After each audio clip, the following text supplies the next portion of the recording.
Hello, everybody. It's Robert Taylor here today, and we were here with the American Classic Heritage Show, and we're real fortunate to have Mr. Jack Miller with us.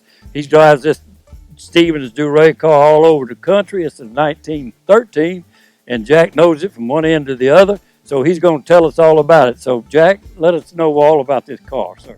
Thank you, Robert. And by the way, while I got a moment, I would like to thank you for your contributions to this antique car hobby. Because of you, there's an awful lot of tourists all over the country, and a lot of people drive these cars, where most of them today are relegated in the museum or the back of the garage. So thank you so much, and I just hope we have many more years of opportunity to tour with you. But what you're looking at here is a 1913 Stevens Duryea, and in 1895, Stevens Company was considered the founder of the American automobile. And the Stevens Duryea was a conglomeration between the J.C. Stevens Gun Company and the Frank Duryea, the founder of the American automobile. And they were in business all the way up to 1915, when J.C. Stevens got a contract to build guns for England for World War I. So the company went out of business in 1915, and when they closed down, they sold off their assets and they had money in the bank. But what makes these cars so unique is the tremendous size of it, the car. With a top up, it's about 8 feet tall, and it has a 600 cubic inch motor, but it only develops 48 horsepower. And it has 37-inch wheels on the car. And this car is unique as it has a custom body by Springfield, and it's the first car with windows in it that you did not roll up. They actually hinged and popped up out of the body. Now, in 1913, a typical Model T Ford was probably in the neighborhood of $400. This car was over $7,000 new. And many heads of state drove them, presidents had them, and they built about 1,000 cars a year. But the technology of the automobile was changing so quickly. In 1915, there was a Cadillac with a V8.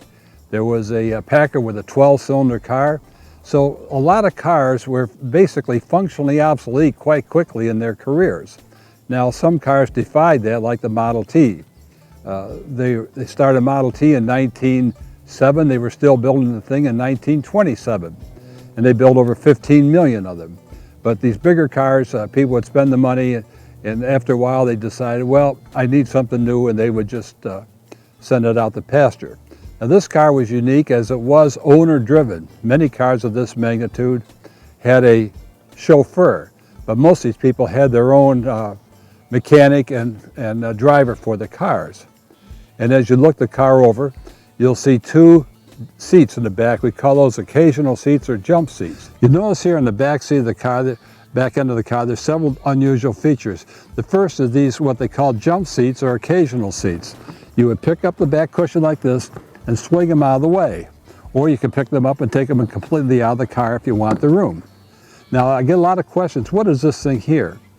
This is a special bar where you put the lap robe for the people in the back seat, because cars did not have heaters in that era, and they had to keep warm. Keep in mind, and there was not heaters in cars until actually well into the 40s or 50s. What's unique about this car, it has all the original leather upholstery back here, and it's over 100 years old. Now, the tires on these cars, when they were new, were made out of a soft rubber. And if you got 5,000 miles out of a tire, you did really well, primarily because they followed the old trailer and horse tracks through the dirt, and they would be popping tires sometimes between, in 10 miles, you could change 3 flat tires.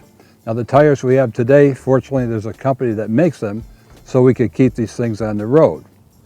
Here's a perfect example of the 2 tires, and this was a standard option you can get, which is another storage space in the car for cleaning supplies or tools. And I have put on this aftermarket horn here, so when I honk it, people can hear it. But that's like it was brand new when the car first came out. We get a lot of questions about the wood wheels on the car. And this is the original wheels that came on this car that was built on it over 100 years ago. And the brakes originally expanded from the outside. Well, the car was so big and heavy, it could not stop in modern traffic. So we went to the expense of having hydraulic brakes installed on the car on the inside so we can stall it. It does not hurt the value of the car, but it sure makes it a lot more safer to drive down the road on. And these are the tires, 37 inches tall and 9 or 10,000 miles when you have to replace them. And they cost about $400 a piece, each tire, flap, and valve stem. And another thing, we had to make some concessions with a car this size. Originally it had two-wheel brakes on the back, and the shoes are on the outside. So every time you came up to a mud puddle, you didn't have any brakes. Now, I grant you all the roads are dirt, but it's pretty scary when you're going down a hill with absolutely no brakes. So we have modernized the cars with good brakes and lights that you can see. And we've had the car now since 1989, and we've driven this car 60,000 miles. It's been in Ireland, it's been in Canada, it's been equivalent across the United States 8 or 9 times, and every year we drive it about 3,000 miles on various tours. It's big, it's comfortable. Gas mileage, we get about 9 to 10 miles a gallon. And when you consider this engine's almost 600 cubic inches, that's pretty darn good. And if you look at all the lights on the car and a lot of the other pieces, they're brass. They hadn't figured out a way yet to manufacture stamped steel. And so this was at the twilight of the brass career. Okay, you'll notice that the steering wheel is on the right-hand side of the car, like some places in Europe even today. And the reason being, back in the horse and buggy days, and many of these cars are just updated buggies, they drove the horses on the right-hand side, so they carried that over to the cars. And people ask, oh, why is the steering wheel on the right? I like to joke and tell them, well, they were all owned by postmasters. But the fact is, everything was on the right. That's where they used to ride their horses. And then in 1914, they made the transition over to the left-hand side of the steering wheel. But you see a lot of unusual things, a lot of wood, like the wheels are wood, the dashboard is wood on the car, and the whole body is wood with metal stretched over the side of it. And to paint a car of this magnitude, back in the old days, the first thing they do was they would paint it with enamel paint, and when that dried, then they painted over that with a clear lacquer. And the lacquer took 28 days to dry, so you didn't have one come right down the chute and ready to go out. And all these cars were custom ordered, and the company had different body styles, but they did not stock anything of this size or anything. A few unique things about this car is these jump seats that's behind the main seat. They swing out of the way, but when you want to take other people with the car, in the car, you had these extra seats. Now you have to remember, back in this era, people were 5'5" tall, and so there's quite a bit of room to move around in the cars. And you see pictures sometimes with 8 or 9 people in the car with their beautiful bonnets and hats and everything on it. And this car is unique because it does have a pair of jump seats back there that folds out when you want to take extra people. Several other things, if you look around the car, you'll see there's 5 toolboxes on the car. 2 on each side and 1 in the back. You'll see locks along this whole body, and that's toolboxes hidden in there. And these are special Yale locks that was built for them. So you can open them up there, and you can put your spare tire tools in there, or other tools, or your chains for driving, or any myriad amount of things you're required to carry back in this day. And the reasons for these were that you carried a lot of tools. You carried your chains in case you got in the mud. You carried a rope in case you got in the mud and had to be pulled out by a horse. And then there's a box on the back of the car called a trunk. And that's where the name for your trunk today came from. And what would happen on the trunk had matched suitcases in it. So if you're going on a real long trip of 40 or 50 miles, it may take you a day or so, you had your luggage that you could put in that trunk. And today, it's almost exactly the same thing. We get an awful lot of comments on these special lights on the car, and 1913 was getting transitional. A lot of the cars still had kerosene side lights and had a Prestolite headlights. However, this car, because of the transition, you could get either kerosene lights for it or electric light. And this little 3 6-point hitch there was Stevens-Durier's claim to fame. That's the way they set their motor up, where you had 2 fastening points in the front and 1 in the back. And so if you ever see that in a junkyard at one of those things, grab it because it's rare. And if you look at the front of the radiator, you see a round gauge on that, and that's called a motometer. Rather than a temperature gauge on your car, as the car got warm, there'd be a red dot that would go up in the motor meter, and that would tell you when your car was hot. Of course, by then it was boiling anyway, so it didn't make any difference. A clock was put in the cars, and a speedometer was put in it, as well as an ammeter. And that was pretty much basically all the instruments you had for the car. We get a lot of questions about where the wood is on this car and where metal is as compared to some of the earlier ones. Well, this thing here is a transition car with a custom body, and it's a wood frame with this metal skinned over the top to make the body. There's been a lot of comments on this car being a lot of metal in the body, where some of the lower price ones had wood dashboards and things like that. But this being a custom body by Springfield, it's actually rolled metal over the wood skin. And this is just a transition period for these cars. They had not yet got to the point where they could stamp them out like a modern type car. Now this car has the unique features of the windows in it and the doors and everything. And the maintenance on the car, if you keep your wood from getting rotten, the body will hold up well. If you have a problem with water getting in someplace, it could affect the structure of the body. This is a custom body, and it's the only one known to exist by any make on the car. And the doors are adequate for the car as far as the size of the machine. It rides on a 138-inch wheelbase, where a Model T Ford was 104 inches. And if you look on the other side of the car, you'll see 2 spare tires. Back in these days, as I mentioned earlier, the tires were a very soft rubber, and there was a lot of nails and stuff like that in the road, and 4,000 or 5,000 miles was the life of a tire.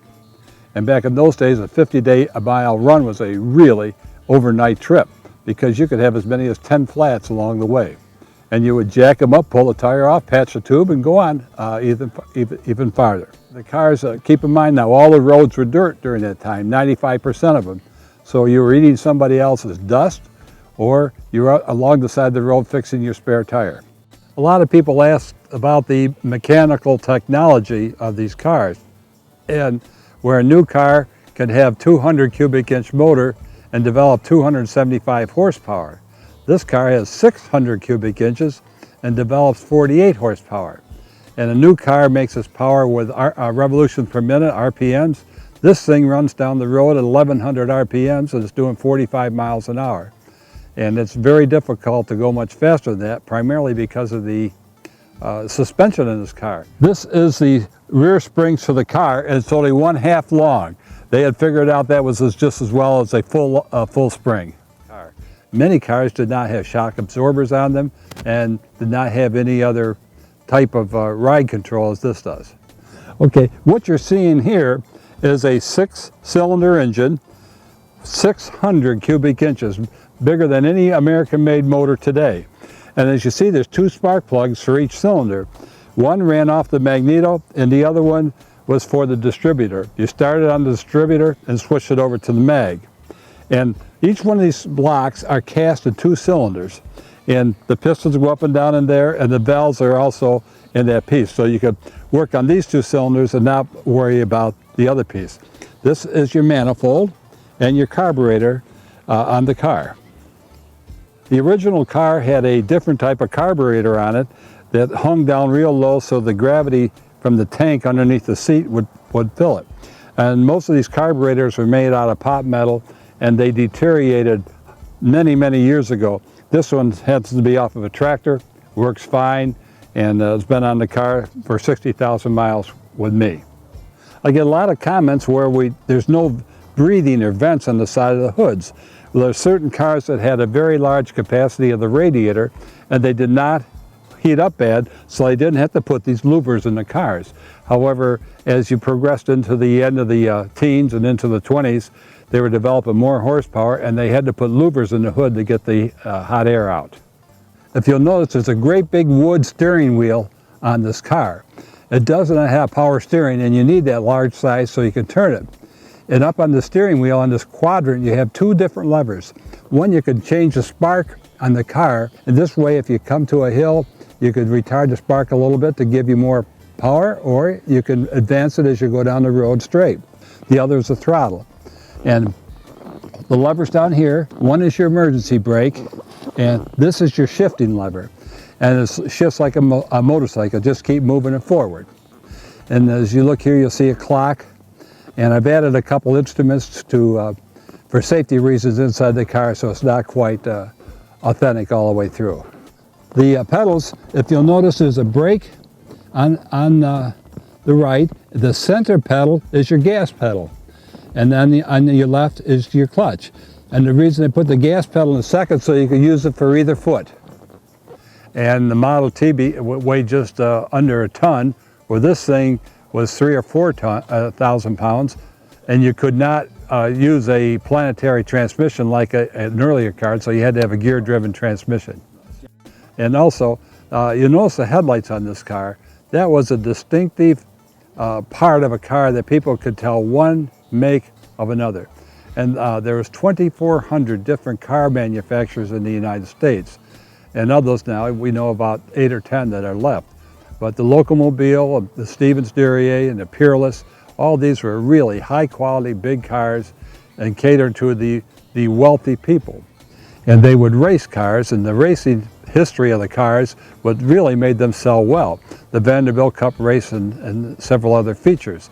Now the Stevens-Duryea had a couple of race cars that really went down the road quite well, but you still have to remember that the technology 100 years ago was not what it is today. Plus, back in these days, the oil was mostly paraffin and had a tendency to hang around a little bit inside the motor even after you got done. And gasoline was about 50 to 60 octane. And it wasn't uncommon that you had to take your motor apart every once in a while and scrape the carbon off the top of the pistons and the cylinders. And of course, the new oils today are just amazingly friendly for these old engines. We just have to make sure you get a thick enough oil in it to fit the tolerances that the car had back in those days. You'll notice on the back of the car three things. First of all, there's only one original taillight, and you can use either kerosene in that or electric, and this was just at that transitional period. Now I got my hand on what we call a trunk, and the trunk is where you put the 3 suitcases when you toured with, so the people would have a place to just take their stuff out and move them into the building. And you'll notice I have put modern tail lights and brake lights on for safety reasons, but underneath there you'll see an original 1913 license plate and another toolbox. And we use everything for the car with those toolboxes. Another interesting feature is a crank here. The crank on the car was designed, you could either crank it if you were man enough, or you use it to time the car when you were working on it. The windows, this is one of the first cars built with windows in it, glass windows. They do not crank up like a modern car. They're on a hinge and they flop up like this. And this was indicative of this custom body. We've been able to trace the history from 1971 forward.